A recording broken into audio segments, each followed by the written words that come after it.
السلام علیکم ورحمۃ اللہ وبرکاتہ۔ آج کا ہمارا ٹاپک پارٹیشن آف بنگال 1905 ہے۔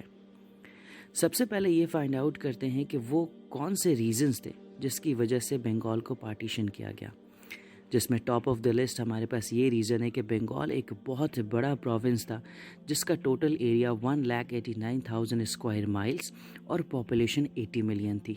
تو ایک وقت میں ایک لیفٹیننٹ گورنر کے لیے یہ بہت مشکل تھا کہ پورے کے پورے بنگال کے اوپر جو ہے وہ رول کر سکے اور اس کے میٹرز کو ڈیل کر سکے۔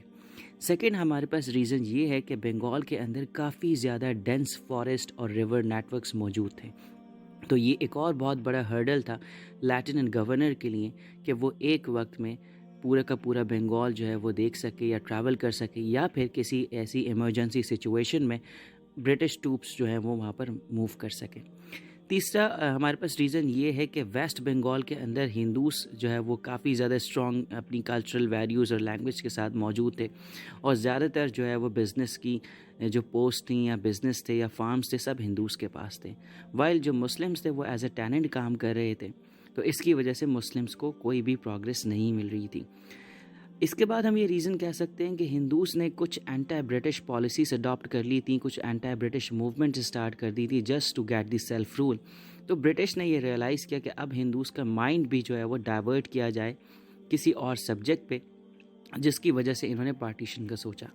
اب یہ پارٹیشن کا جو ایکٹ تھا اس کو بڑی خوشی سے ایکسیپٹ کیا گیا مسلمز کی طرف سے، کیونکہ ان کے لیے ایک بہت بڑی اپرچونیٹی تھی کہ وہ اپنی جو ہے وہ کلچر کو پروموٹ کر سکیں، اپنی جو ہے وہ اکنامک جو ہے وہ پروگریس کر سکیں۔ تو یہ کافی اچھا انیشیٹو رہا مسلمز کے پوائنٹ آف ویو سے، اور کافی وہ خوش تھے اس سے۔ لیکن وہیں ہندوز نے اس کو کافی زیادہ ریزسٹ کیا۔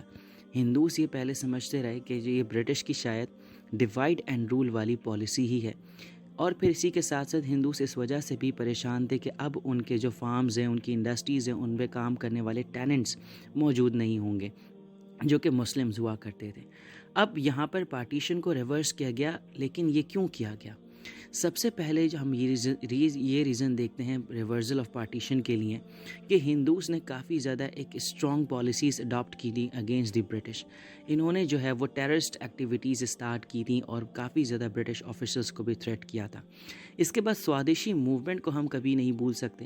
سوادیشی موومنٹ کا مطلب یہ تھا کہ تمام برٹش میڈ پروڈکٹس کو بائیکاٹ کیا جائے اور انڈین میڈ پروڈکٹ کو پرائیورٹی دی جائے، جس کی وجہ سے کافی زیادہ برٹش نے نقصان فیس کیا اکنامکلی۔ تو سوادیشی موومنٹ کا یہ موٹیو تھا۔ اس کے بعد برٹش نے کافی اسٹرانگ میجرز لیے against the Indians, against the Hindus. کافی زیادہ لیڈرز کو جو ہے وہ بیہائنڈ دی بارز رکھا گیا، کافی زیادہ ریسٹرکشنز امپوز کی گئی نیوز پیپر کے اوپر، پبلک گیدرنگ کے اوپر، لیکن یہ ساری جو ہے وہ سفیشینٹ نہیں تھی۔ فائنلی لارڈ ہارڈنگ نے جب وائسرائے کی پوسٹ لی اپنی انڈیا کے اندر، تو ان کو جو ہے وہ کافی پریشرائز کیا گیا ہندوز کی طرف سے۔ تو بالآخر لارڈ ہارڈنگ مجبور ہو گئے اس چیز پر کہ اب پارٹیشن کو ریورس کر دیا جائے۔ تو ہمارے سامنے کچھ پاسبل ایگزامس کوشچن بھی ہیں کہ جو موسٹلی ایگزامس میں پوچھے جانے والے ہیں، کہ جیسے why Bengal was partition 7 marks کے لیے، why partition of Bengal was reversed, یہ 7 مارکس کے لیے، اور اسی طریقے سے ہمارے پاس 14 مارکس کا کوشچن بھی یہاں موجود ہے۔ سملرلی سوادیشی موومنٹ 4 مارکس کے لیے آتی ہے۔ آئی ہوپ کہ یہ سیشن آپ کے لیے کافی فروٹفل رہا ہوگا۔